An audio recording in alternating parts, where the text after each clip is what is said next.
Joining us in another episode of the Three Things I Learned podcast. I'm your host, Chris Michaels. Today, we're going to be talking about whether or not I could have ever made it as an actor in Hollywood. Actually, no, we're not. We're going to be talking about some of the dirty secrets that my friend Sachin Bhatt has to share about his life of being a professional actor. Stick around. You're not going to want to miss this.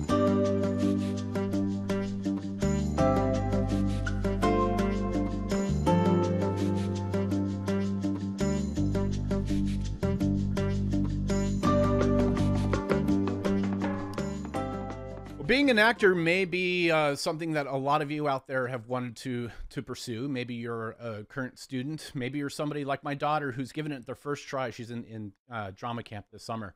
But all things said, maybe you're just somebody who likes sitting back and watching movies, but you don't know how it all comes together.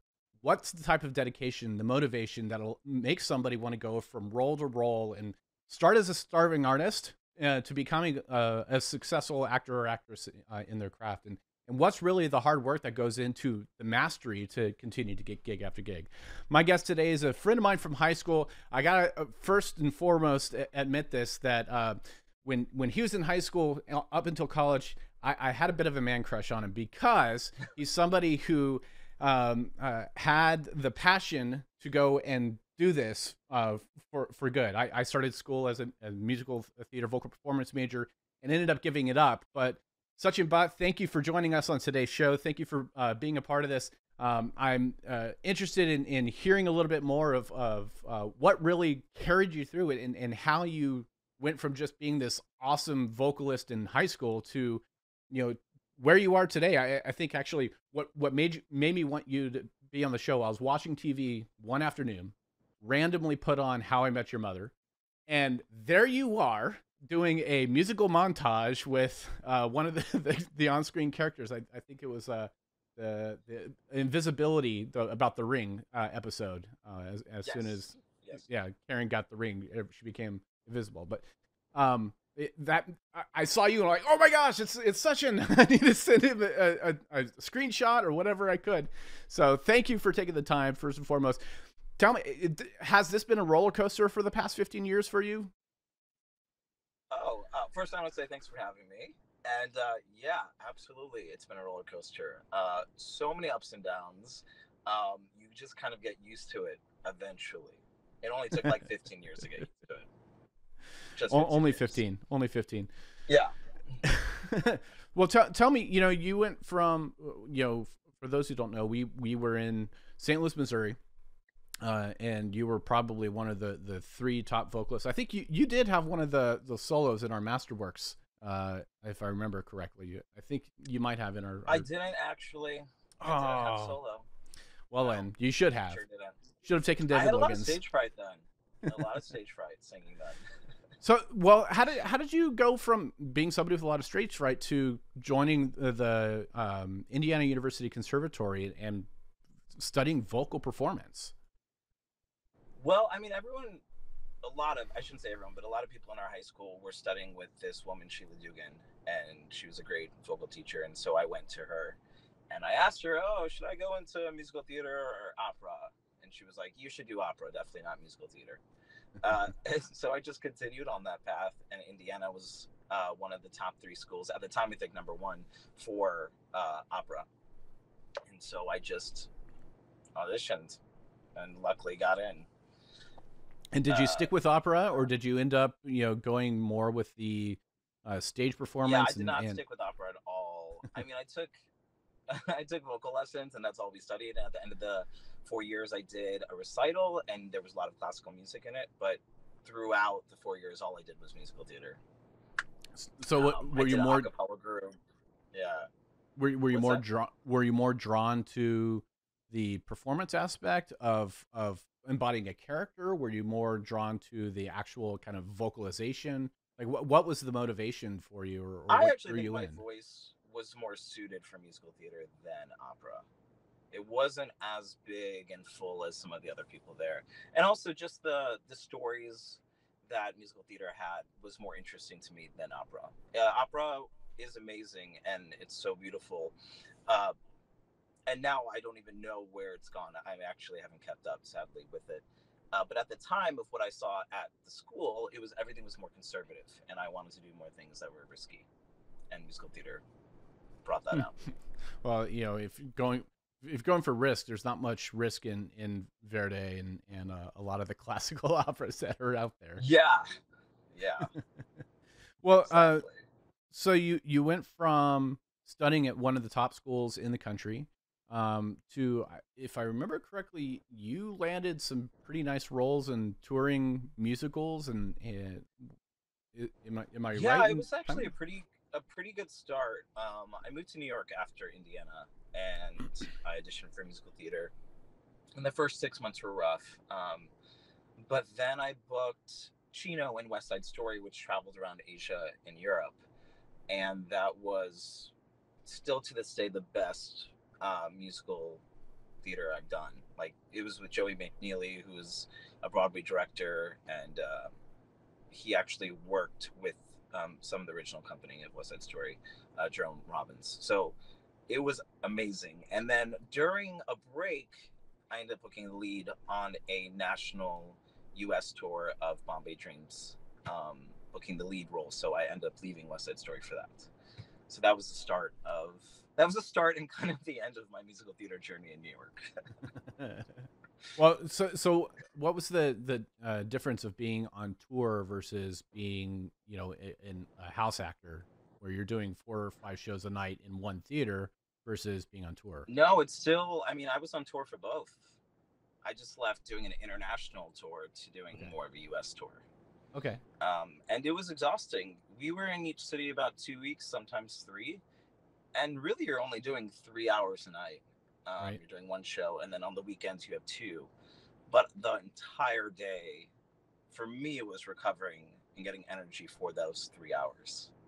And how much preparation goes in between? I mean, are you still probably locked in your performance before you go on tour, but is there still, maybe there's replacement actors that come in? Are there still rehearsals or things that go in for if Yeah, somebody comes in sometimes, halfway like, through a tour? if one of the lead actors are sick, then you have a put-in rehearsal with the understudy, or like we did end up adding a cast member like halfway through, so we had a couple rehearsals, but it's not too bad. Really, it's just you stick to your schedule. You travel every day off on the Monday, and then you enter a new city and just jump into it. Very cool. It was stressful though. I Singing 8 times a week and doing like 11 songs per show got to me, Yeah. and yeah, it was. I ended What? up uh, leaving musical theater for a while after those two tours. Well, I was going to ask because I get to see you now on television, and the show I saw was actually a rerun, so or at least in syndication. So Mm-hmm. welcome for the residuals on that. Thank you. Um, but was that really your transition to from stage to screen, or was there more involved in there as well? Well, when I finished that tour, I was really depleted, and I ended up auditioning for this film that was shooting in Los Angeles, and I booked it. I flew here for the callback, and then on my flight back, I found out that I got it. And so I ended up coming to LA for 2 to 3 months to shoot this film. It actually never got released. It made some festivals, but unfortunately, one of our producers died who owns the film. So being here though in LA for those 2 months, I realized, oh, I like on camera acting a lot, and I don't have to worry about my voice. And that at the time was amazing. So I was like, all right, I'm gonna move to LA. This is the direction I'm going for a while.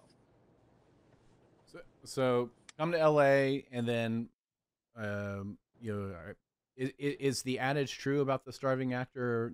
Coming over with nothing, working at Cheesecake Factory to ends meet, trying to find gig after gig. Yeah, absolutely. I didn't serve here. I worked at Gymboree playing music sometimes, and I taught music classes to like 2-year-olds. What else did I do? I don't even know how I survived the first 3, 4 years, really. I have no idea. I did catering in New York, stuff like that, but I don't know what I did in LA. But yeah, it's a struggle, definitely, Yeah. because you have to keep your day free for auditions, and you don't know when they're going to come. You get them the day before. Sometimes you get them the day of, and then you're trying to make money and work. And are you, so let's talk about that's one element we haven't talked about. It was actually getting the job. So you mentioned in for the tours you had auditions for this, but is the audition process different when you come from stage to screen? And then how do you hear about what's getting booked? Are you working with an agent? Are you working with a booker? Or are you signed up with various houses? Like Right. what's your process today? Yeah, I have an agent for basically every genre. I have an agent for commercials, a different agent for TV and film, an agent for voiceover, an agent for print, and then I have a manager who kind of like oversees everything. And so when you're auditioning for musical theater, you go to initial call. If you're going in for a lead and you have an agent, then you're going in with a script and you're going in to sing. And if you do well, if you have a callback, you go back in, maybe do the same scenes, maybe they give you more. You have a dance call. You could be there from 9 a.m. till about 5 p.m. all day, just going back in, reading with different people, chemistry reads, different females. Uh, it's a long process. Where TV, you have a specific appointment time, just like in theater, but you go in by yourself, you do your read, they may give you notes, you may do it again, and then on another day you come back in and do it again. But it's not an all-day process. Right, right. And for each of those, now I've seen you in TV for How I Met Your Mother. I've also seen you behind Chris Pratt in a national Super Bowl ad for Mick Ultra. Yeah. Where else have we seen you on screen, both either big screen or small screen?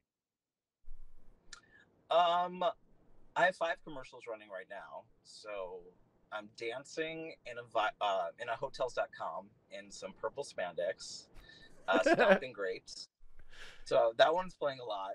The beer commercial, Michelob Ultra, I was running behind Chris Pratt, not a horrible person to run behind. Uh, what else? I have a bank commercial.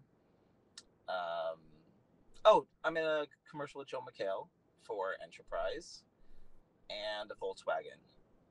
And then I just did an episode in the past year on Superior Donuts on CBS. Mm-hmm. And I have a film that just released on Netflix, Eruption LA, Okay. and a couple other films coming out. So yeah, and so you've done a lot of small screen work, and now you're actually not only getting into the film production, larger films, but you've also yes. gotten into writing them and starring in them with your most recent, and actually now won a couple of awards from that I understand for your recent production of Monogamish. Tell us a bit about it. Monogamish, I wrote that because at the time, career-wise, I wasn't really happy with what I was going out for, and I guess what I was booking. And I really wanted to create something that championed for diversity, having 2 Indian leads, and also showing them in as sexual creatures. Oftentimes, it's changed a lot over the years, but I would be only going out for like the IT guy or a doctor or something stereotypical. And Right. I wanted to create something that showed 2 people who happened to be Indian, but it didn't matter. It didn't And matter their ethnicity. do you find yourself either by the roles that are presented to you from agents, do you find yourself getting more typecasted for a lot of the those traditional, what we would assume to be Indian roles, like you mentioned, the doctor or the IT professional? Yeah, I think it's less and less over the years now. Excuse me. A lot of the things I'm going in for are not Indian specific at all. Typically, I don't go out for Indian that much anymore. It's usually open ethnicity. So I'm going out for Joe and Mike and whatever the hell their names are. Mm-hmm. But definitely still, you are definitely typecast into a little box, and that's why I'm creating my own work to break out of that. So hold on, my computer froze up on me. There I am. There you are, actually. So I'm curious, like, how has being in this business helped evolve how you see the craft? You talked about wanting to do things that where you weren't typecasted, or doing things where you had a little bit more control. But has there been an evolution in you from being a participant or somebody just on stage to driving you towards more of that creation element, or ownership, or taking more personal attachment to the craft? Is that a natural growth? Yeah, I think, well, coming from a conservative family, I think I had a lot of walls up. And as an actor, it's not very helpful to, limit yourself. And in the past, like 5 years, as I've been working more, I've also been enjoying life more. And the monogamish is kind of part of my life. And accepting parts of me has helped further my career as well, because I'm more confident, I'm more open, and yeah, I think I've changed a lot over the years. And is that now Did I answer reflected your in? question? I don't even Well, yes, yes, no, and I'd ask, or I'd follow on. Is that reflected in kind of the decisions you're making now, and in how you're taking on what you're taking on, what you're creating, why you're creating what you're creating? Like, is that, as an actor, is that evolution reflected in the work choice? Sorry, what is that? I was saying I missed that last part. is that evolution reflected in your work choices, like what you're doing and why you're doing and how you're doing it? Yeah, I definitely want to make a statement, and I have certain platforms that I want to get on, and creating my own work, and pushing boundaries is something that is important to me, and is part of this process.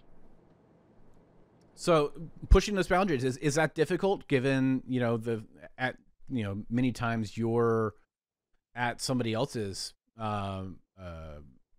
beck and call is a wrong word, but at the mercy of a director or a producer or somebody else. How hard is it for you to insert your will's not the right word, but Do you your mean in my vision? own work, or when Yeah, when in I'm on your a own full work. set? Well, Either. if it's my own work, I'm the one in charge. Right. So I'm hiring the director, and I've been lucky to work with a friend who's on the same page as me, and Right. to collaborate.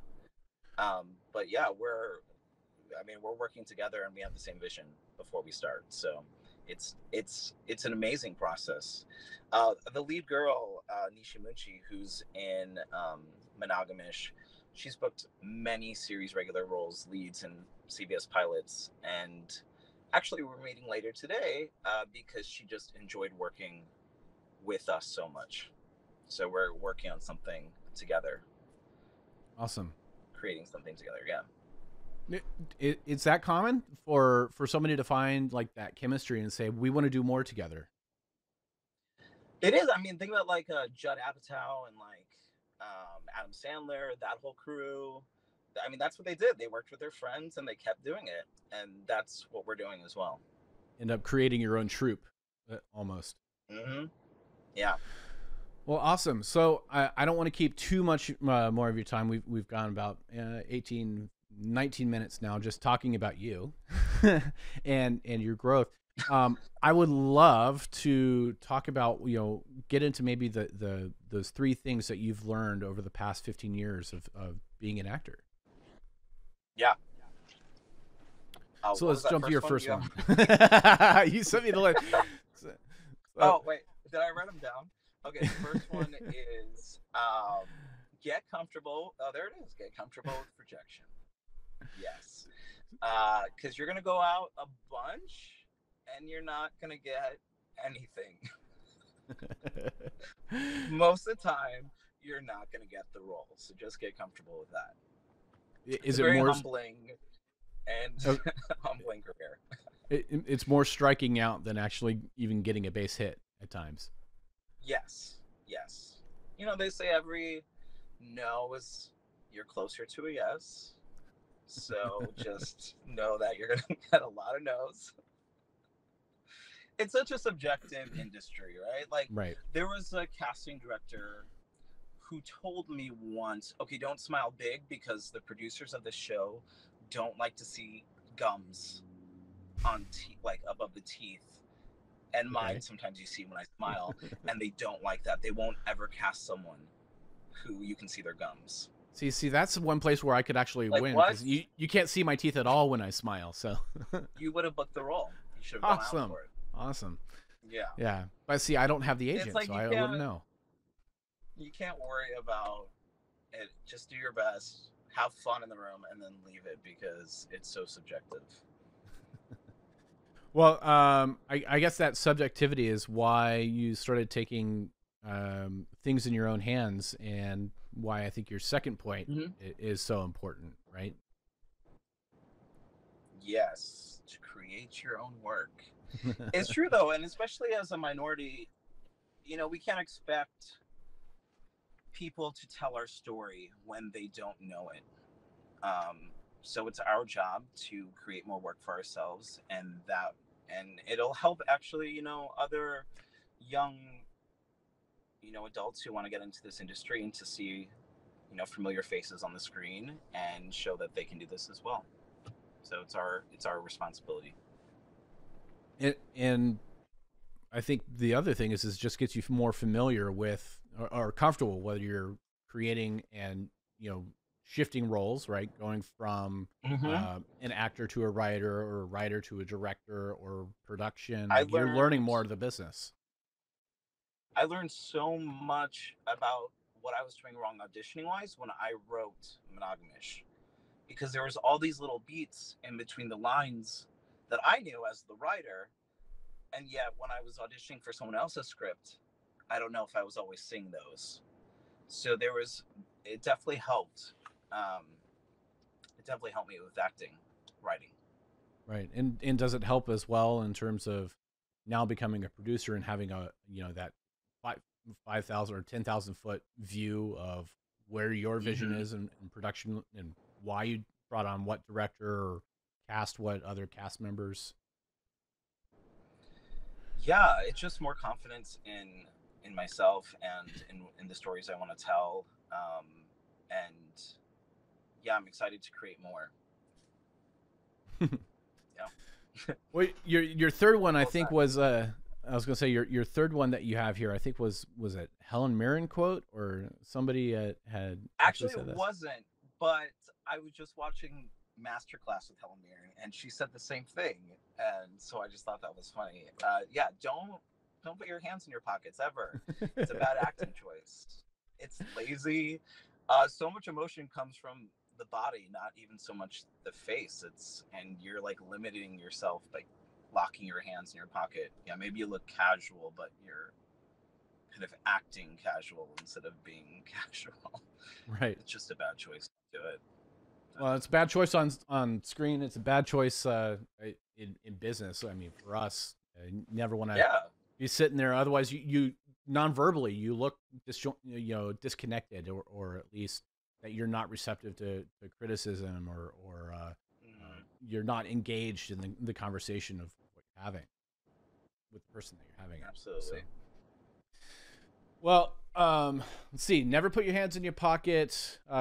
Create your own work and get comfortable with rejection. I think rejection's one, given the number of girlfriends I had in college, that one's one I got down. But I know I'm going to be working on the next two.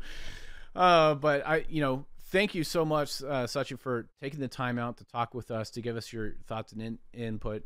Anybody that is watching this at home, that you're sitting back, and if you have any questions, feel free to comment on here. I'll be sure to tag Sachin in the post, and as well as provide a link to his recent works, and anything that I can find just to embarrass him, and share maybe some pictures of him in high school with his eyebrow pierced. Oh yeah, do that for sure. Do that. I used to wear a visor upside down backwards. I don't know why it didn't help block the sun. No, it didn't help block the sun, but you were the coolest kid in the choir room. Uh, maybe. Definitely wasn't, but okay. Well, anyway, Sachin, thank you so much for taking the time. If you sitting at home like this, put a hashtag Actors Life as you're watching this, so that we know you liked it. We can share it. If there's somebody that you think that might be inspired by, learning a little bit more about the business, or they're looking to become an actor or an actress, and knows that it's easy, to do it when you get used to rejection, and you get used to making your own work, and you know how to read between the lines on some of those scripts and find those pauses and breaks. But share this with them. Let them enjoy it and be motivated by it. So again, I thank Sachin for taking the time. This has been a wonderful 6th episode of the 3 Things I Learned podcast. We will talk to you all later.